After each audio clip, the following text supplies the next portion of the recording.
For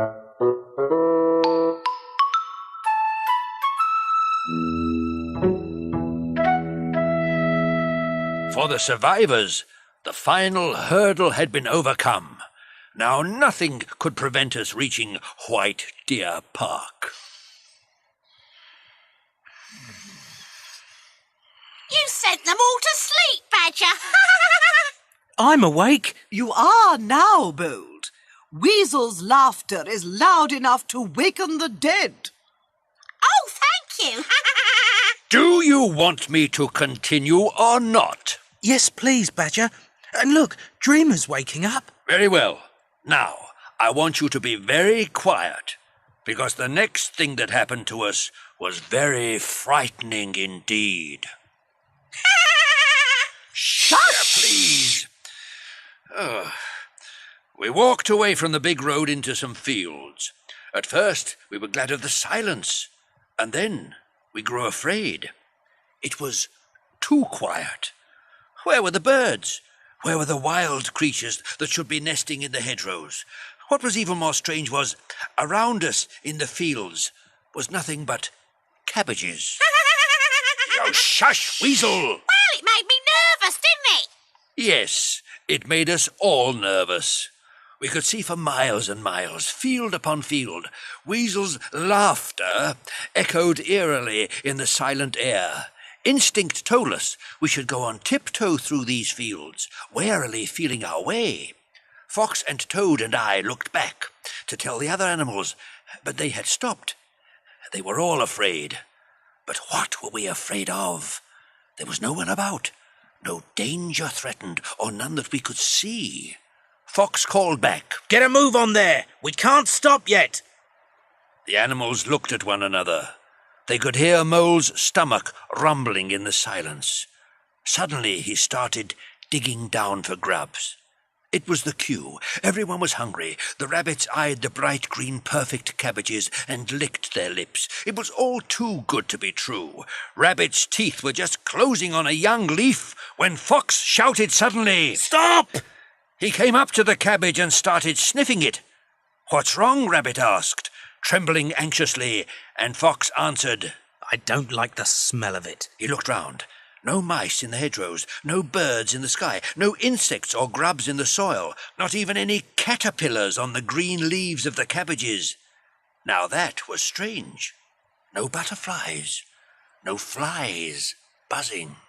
Then Owl returned from her scouting, and what she told us froze our bones. No! The other animals stopped dead when they heard Fox. Then they started running towards him. What was wrong? What was happening? Kestrel and Whistler came down from the sky.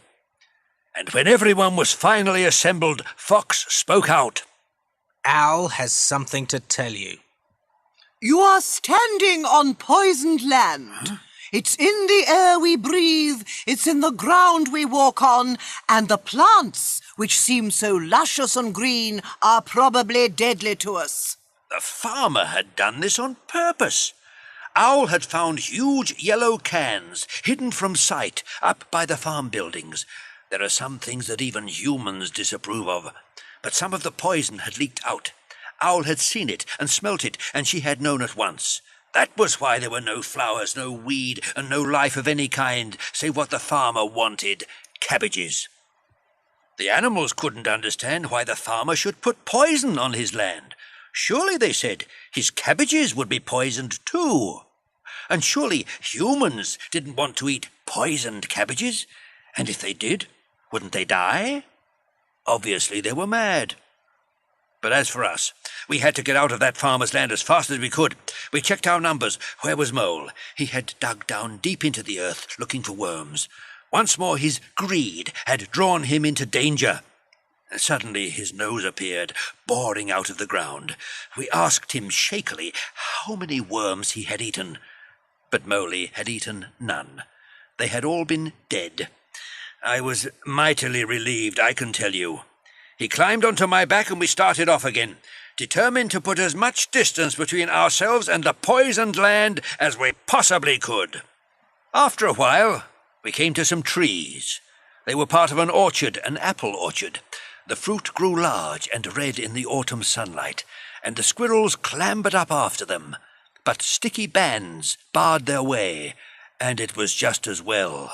As Owl said, if the cabbages were poisoned, what would be wrong with the apples? Humans have a saying, one man's meat is another man's poison. Yes, but now we were all hungry. We had to eat something. Fox asked Kestrel what she could see ahead. Just fields and fields, she said, as far as the eye could see. There were no birds, no animals of any kind. And then, far off, a town nestled on the horizon. That was it. There was nothing else to do. If the humans had poisoned our food, then we had to steal theirs. So Fox, Vixen, Owl and Whistler planned a raiding party on the town. They would wait until dark, enter the town under cover of night, and scavenge for food. The birds would carry it back to the starving animals waiting in the barren fields. I smelt food. Following Owl, Vixen and I crept to the back of a human restaurant where some cats had overturned the dustbins. Strange food spilled out onto the ground. Whistler sniffed it suspiciously. It was fish of a kind, but not like any he'd tasted. And there were long wormy things and short maggoty things, human foods. Warily, we tasted it. It was very good. We ate our fill and then set about looking for some takeaway. Meat was easy, the bins were full of it, and Whistler carried plenty back for the carnivores. Owl plucked a lettuce from someone's garden and, clutching it in her claws, took it back for the vegetarians. Then Vixen and I grew braver. We tackled the gardens behind the houses where we found carrots and juicy greens and more bins full of good things. We turned tail and made a run for it, but there were 2 dogs on our tail. At the gate, Vixen and I split. She got away and they followed me, down the lane and into the night. They were very close as I reached a hedge. I leapt over it and found myself on one side of some metal lines. It was what the humans call a railway line. The dogs were on the other side of the hedge. They couldn't leap over it, but I couldn't stay where I was either. There was a train coming. What could I do? The dogs started pushing their way through the hedge. Any minute and they'd be on me. It was now or never. I bounded to the other side of the railway line and away. Vixen got back first and told us what had happened. She herself thought Fox was finished. She cried, and we comforted her as best we could. Then we waited and we waited, hoping Fox would return. We waited until it began to get light. And then sadly we knew we had to go. We had to get out of that place while we could. If Fox was safe, and every one of us was hoping so, he would soon find us again. So with Toad up front, we started out. This is the way, all right. My homing instincts homing in on White Deer Park now, mateys, ha-ha! After a while, the fields changed. I saw a butterfly hovering over a cabbage leaf, and my heart lifted. The rabbits hopped up to the green leaves and sniffed. These cabbages were definitely different. The field had not been poisoned, yet no one wanted to be the first to try eating anything, except Ada. She flicked out her tongue and swallowed the butterfly. That snake. Yes. I ordered everyone not to eat anything at all. And then, of course, they grew quarrelsome. It was always the same. Once danger was past, tempers were frayed, and little resentments and jealousies broke forth. Poor Vixen stood by and watched. Her heart was aching for news of her mate. Then Kestrel cawed, high up in the sky. I looked up to her and asked, "Have you seen Fox?" And she said, "Yes, he's just entering the field from the other side." I was mightily relieved, and so, I might say, was Vixen. More lives than a blooming cat, me. Yeah, well, I heard them cheering, but they were celebrating a little bit too early. We weren't out of danger yet, were we, Badger? No, a new danger threatened. The field we were in wasn't poisoned only because the humans hadn't started spraying it yet.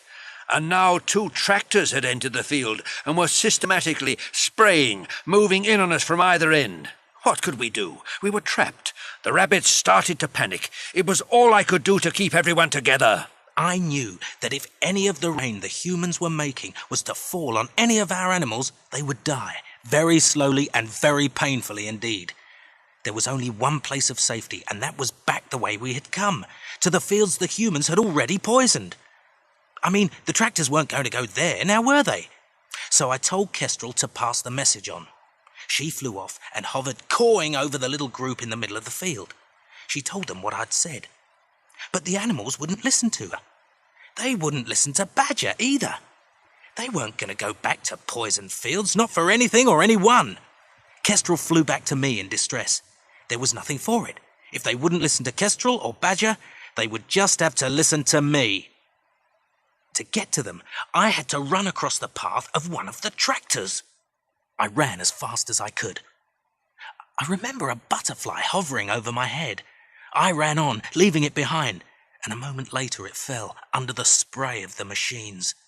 When I reached the others, there was no time for any how are yous or nice to see yous or anything else. I told them to run. Didn't have to tell me twice. No, except you and the others started running in the wrong direction.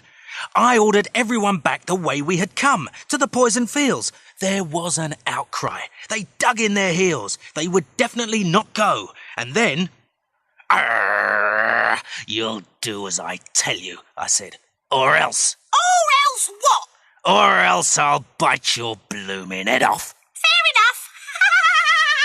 They scarpered, but the tractors were getting nearer.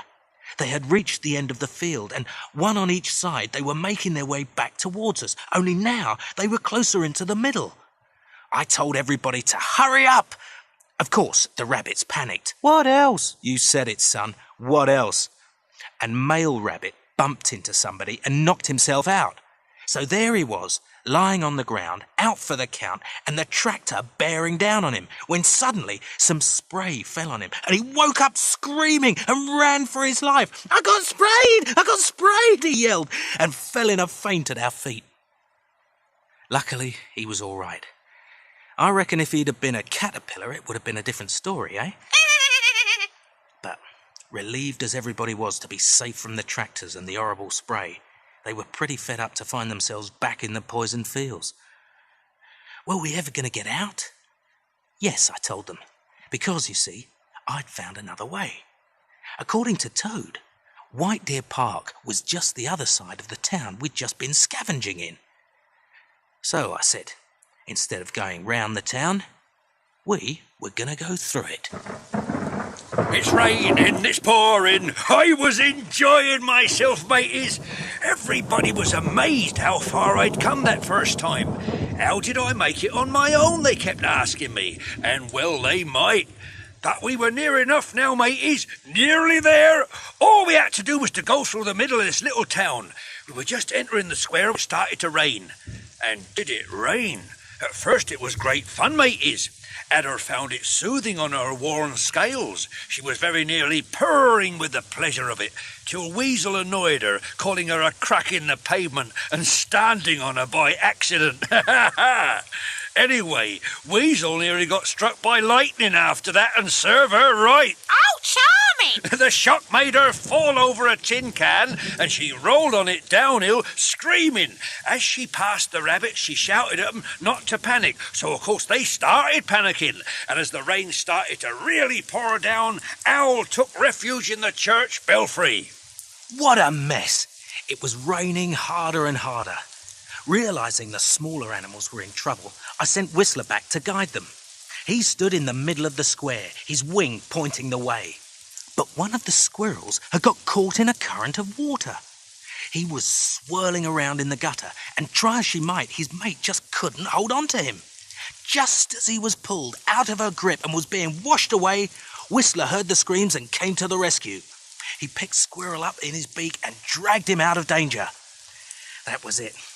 I knew we had to find shelter. It was very dark. What I needed now was Owl. She was the only bird with night eyes. But where was she? As I couldn't find her, I sent Kestrel on ahead. She found a church. I sent the message back to Badger, who was bringing up the rear. Everyone was to make for the church. There would surely be a porch where we could hide from the worst of the weather. Whistler stayed by the gutter, helping mice and voles across it to safety. Old Mrs. Vole thought she had come to the sea. And poor Ada nearly got washed away down the drain. For the second time she was picked up, hissing and spitting, and deposited, a snake without dignity, at our feet. Still, she could comfort herself that she was at least a live snake. Toad was singing his head off, till the rain turned to hail and a hailstone fell on his head. That shut him up. Everyone was helping everybody else, except for Owl. And where was she? High and dry in the belfry. He who distances himself from worldly concerns is blessed indeed. For distance renders him detached, and detachment renders worldly suffering meaningless. Yes. Well, and then...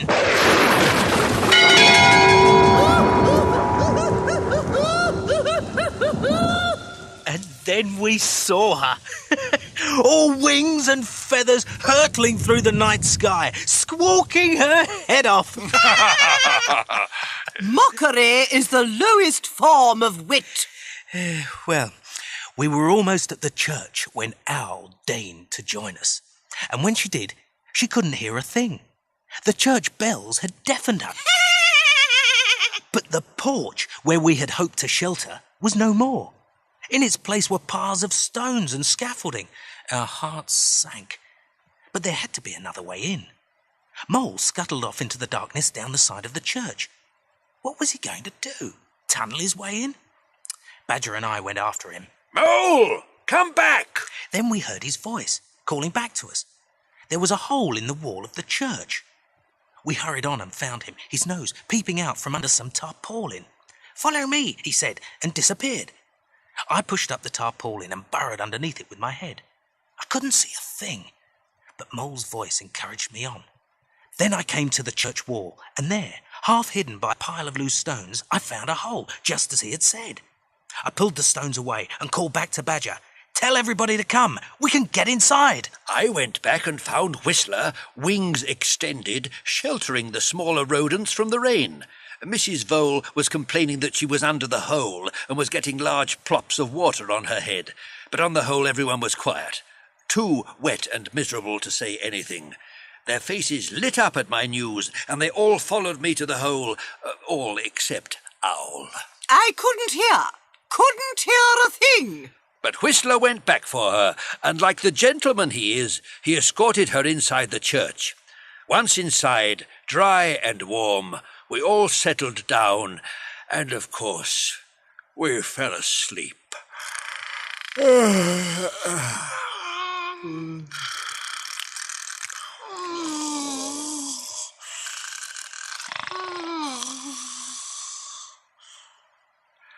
And when we woke, it was morning, and time to make our escape. But it was already too late. Our precious hole had been filled in. We were trapped inside. Owl was sleeping on the lectern. We called to her, but she couldn't hear, so we shouted, and she complained. Then finally she obliged and made a tour of the church, seeking out suitable exit points. But there was nothing. And then, of course, everyone started blaming one another. "It's your fault, no, it's yours, it's Mole's, it's Fox's, it's Owl's," and so on and so on. Hunger and thirst made us quarrelsome. To cheer us all up, Fox started asking Toad about the park, where we were heading. And he said, "Well, mateys, there's a lovely pond full of edible frogs. Don't lick your lips at her. And there's a lot of deer, white ones. Well, you'd expect that, wouldn't you, mateys? And then there's the great white hag. Now, he's beautiful. He runs the place, he does." It sounded wonderful. Our own home at last, if we ever made it. We held our breaths, but bedded down behind the organ, we could see nothing. So we sent Kestrel up into the rafters of the church to see what was happening. The church doors were open, she told us, but there was a great crowd of humans outside. Slowly, as we cowered behind our screen, the humans started coming into the church. We were in a quandary, afraid to expose ourselves, but afraid to stay where we were. Whistler bravely approached the lectern. His long neck snaked up its side, and he peered over the top, looking down on the congregation. Then his head retracted, and he came back to us. He told us the church was now full, and there was nothing we could do except stay where we were until all the humans went away again. We resigned ourselves to a long wait. And then...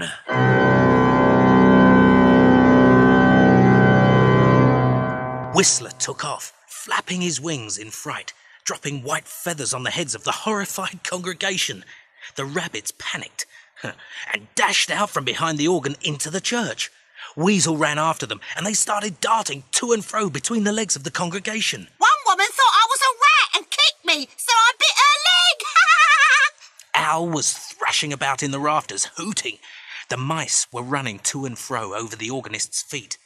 One of the squirrels had leapt onto somebody's hat and was now picking what looked like fruit off it, only it wasn't fruit at all, and when she found she couldn't eat them, Squirrel started throwing them at the humans. Al finally came down from the rafters and sat on the lectern, looking very wise, I must say.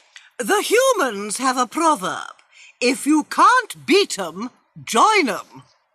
So she did, and so did we. She flew back up to the rafters to join Kestrel and Whistler, while me and Vixen led the hares and badger down the aisle of the church. The smaller creatures followed. What a sight met our eyes. Humans were standing on benches, shouting and crying and thrashing their arms about. The women screamed when they saw the mice, and when the birds all took off from the rafters at once and swooped across the top of the humans, making for the church door, there was total pandemonium. Whistler got his claws caught in somebody's hat and whisked it up into the air. He couldn't shake the hat off at first. Then it suddenly fell right onto Badger's head. Well, he couldn't see where he was going, what with the frothy frills and the bows and so on. I mean, he can't see very well at the best of times, but the blooming hat had fallen right over his eyes, hadn't it? And just as the bride entered the church, leaning on her father's arm, he barged straight into them. Well, the rabbits and weasel got caught up in her skirt, so she was screaming her head off and throwing her hands in the air, and her posy went up and fell straight into Weasel's hands. And that wasn't all, because Squirrel, having given up on the fruit, was now climbing up the vicar's stole. Thought it was a rope, I suppose.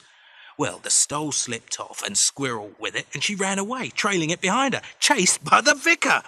Only he got tripped up by Badger, still wearing the hat, and Weasel, still with the posy, and me and Vixen, so of course he fell over. And then the birds reached the door, flying low over the bride's head.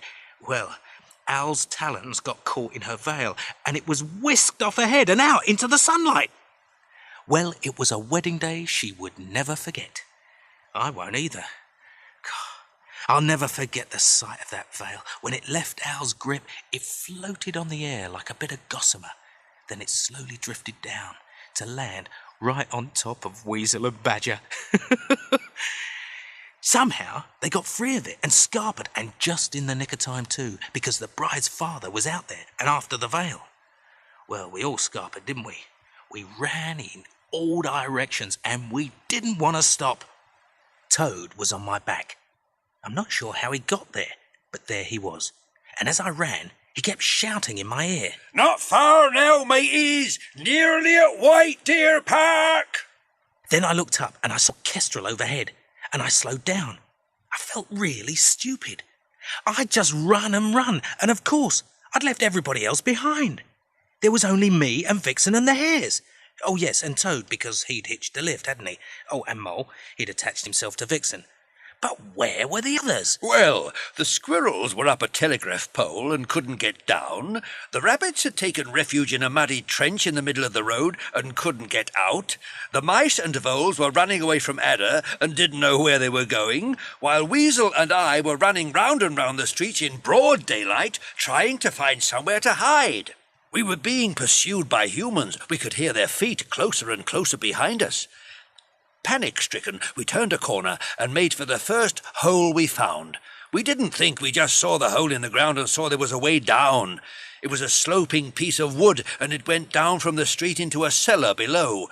Weasel went first. She slipped, curled into a ball, and rolled to the bottom. I peered down after her. "Are you all right, Weasel?" I asked. Where am I? But as soon as my paws touched the ramp, I too started sliding down and down. Whoa! Ah! I could hear the humans up above looking for us, but we had simply disappeared. Looking round, I saw Weasel sitting under a huge wooden barrel. Enjoy your trip. Oh, I was trapped with Weasel. Oh, fate can play cruel tricks sometimes. But there was nothing we could do. It was interesting to ruminate a while. On the question of humans. I had no idea they lived underground. It endeared them to me. Weasel, too, was quite happy. It was warm and dry, and there was running water. Nicer than water. The barrel she was sitting under had a leak, and it dripped down into her open mouth. But the more she drank of it, the sillier she became. I began to think that she was ill, and then a shadow appeared over the hole, our only way out. It was a human. Then came a noise like thunder, and a huge barrel rolled down the slope towards us. Weasel was just lying there, right in its path, drinking. I shouted at her to move, but she took no notice. So I ran towards her and pushed, and just in time, for the barrel crashed into the very one that Weasel had been lying under. We found ourselves behind a row of barrels. We were safely hidden, but another came down the slope and rolled towards the barrels we were hiding behind, and as it crashed into them, they all fell on top of us, burying us both. I was momentarily stunned. When I came round, there was no sign of Weasel.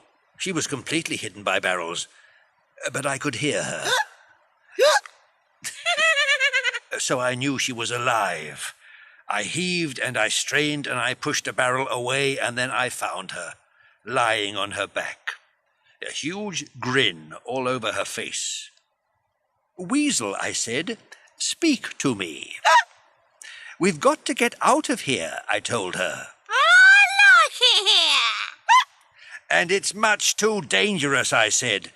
And then I saw that the humans were pulling up the ramp. I shoved Weasel towards it. "Come on," I told her. "We've got to make a run for it."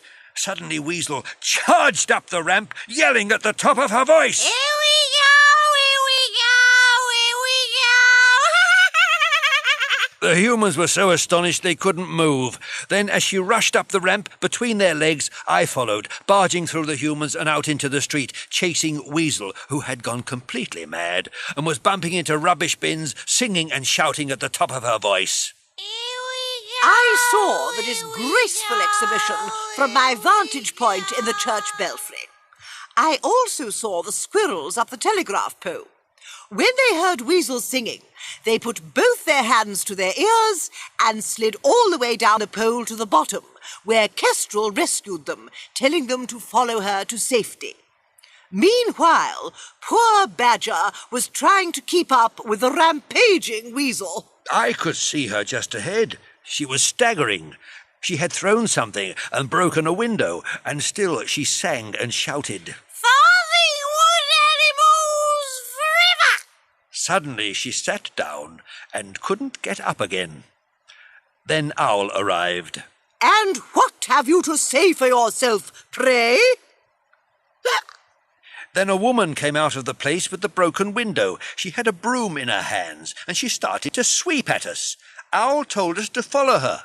She would take us to Fox, and Weasel, incapable of running or even walking, climbed onto my back. If I've said it once, I've said it 100 times. You're a fool to yourself, Badger. Oh, he was so kind to me.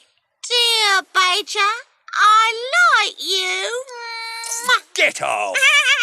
Soon we had caught up with Kestrel and the squirrels, so I left them to go on together while I returned to oversee the others. The mice and voles had reached a golf course. Ada, who claimed merely to be in need of their company, was pursuing them. There were golf balls everywhere. An owl had to be very careful where she perched. The rodents took refuge in a bunker, which was simply too stupid, because a ball landed right amongst them, exploding the soil around them and sending them scampering all over the place, Ada still in hot pursuit. She chased them onto a lawn so green it hurt your eyes, and horror upon horror, a human was mowing the grass. I could see that our rodents would soon be in several pieces unless drastic action was taken. I hailed Ada. Yoo-hoo! She looked at me with one of her eyes, and I said, "Look out!" She looked at the mower, looked at the rodents, and realized what was about to happen. Suddenly, she started chasing them across the lawn, across the path of the mower, and just in time. The blades grazed their departing tails, but Ada was just behind. I closed my eyes as the mower passed right over her. When I opened them again, I saw that she was no more. Poor Ada! She had given her life for the other creatures, which, under normal conditions, she would most certainly have eaten.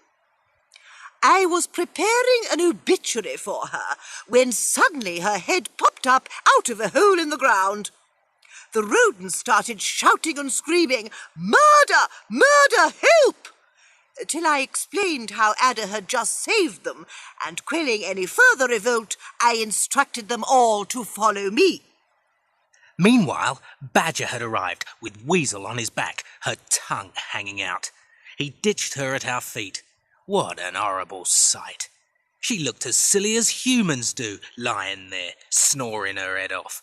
Proper exhibition. And now, what were we supposed to do with her? We were within a stone's throw of White Deer Park, but we couldn't go because of her. Badger wasn't going to carry her anymore, and I didn't blame him. And anyway, if we arrived with somebody in that state, they'd throw us out as soon as look at us. We were stumped. Anyway, there were still the rabbits to find, and they were stuck in this muddy trench near the church. On returning with Whistler, we found the rabbits covered in mud, cowering at the bottom of the trench.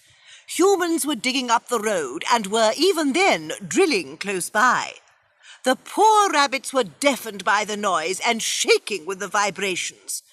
We shouted at them to try to climb out of the trench. But every time they scrambled up the wall, they slipped back again. Oh, it was no good. Whistler would have to come to their rescue. He crash-landed amongst them. Immediately, Rabbit grabbed hold of Whistler's neck and tried to pull himself up by it. But the neck bent, and Rabbit fell back into the water at the bottom of the trench. Of course, the rabbits panicked. Rabbit's mate thought he was drowning, and there was a moment when, had it not been for the oath, Whistler and I would have left them to it. However, Whistler tried again. This time he sat down so that they could climb onto his back. Of course, at first, they both tried to climb on at once, and of course they fell back into the mud again.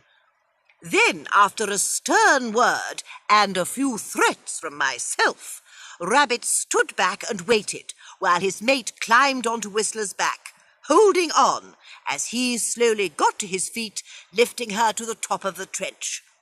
There she scrambled onto the grass, still shaking.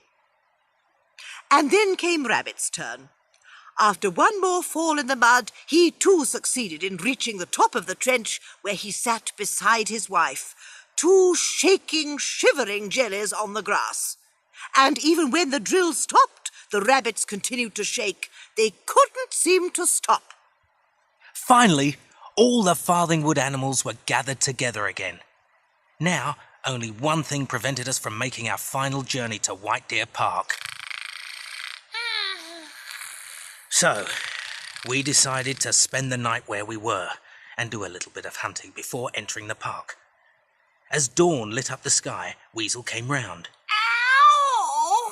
My head! Apparently, she had a headache. But the minute her eyes were fixed on Badger, she was all over him. Badger! My saviour! Oh, I love you! Get off! There was a feeling of sadness as we approached the park. We'd been through so much together, and now we had reached our journey's end, we realised how much we would all miss one another. Toad would have his pond, Whistler would find a mate, Badger and Mole would disappear underground, and Owl would hunt at night again. And in the spring, there'd be lots of happy families. Vixen and I look forward to that. We could all live like normal animals again, each according to his nature. But we would never be the same. Our dreams would never be the dreams of ordinary creatures. Our dreams would be different till the day we died, because the journey had changed us. As we approached the fence that ran along the boundary of White Deer Park, we paused a moment. That oath we had made at the start, we would keep it, amongst ourselves and amongst our children and their children after them, so that the spirit of the journey would be kept alive forever. Once a Farthing Wood animal, always a Farthing Wood animal. So, we passed through the fence and slowly made our way into the park. Looking up, we saw the white stag. He was waiting for us. He knew we were coming. Toad and Fox had done us proud, and we were home at last, in White Deer Park. They're asleep. So is Weasel. Oh, and there's the dawn coming up over the stone circle. Vixen will be back soon. Oh, well, time I was off. And me mateys. I'm fair croaking from all that talking. Wake up, Bold. Dreamer, it's time to crawl back into the earth. What are we going to do about Weasel? Leave her, Badger. But the oath. I suppose I shall have to carry her somehow. If I've said it once, I've said it 100 times. I know, I'm a fool to myself. Good morning, Owl, Fox, Toad. Come on, Weasel. Silly old duffer. Don't knock it, Owl. Once a Farthing Wood animal, always a Farthing Wood animal, right? Up to you. To you. And she wouldn't have it any different either. Come on, cubs. Mum's coming. And the day shift's just beginning.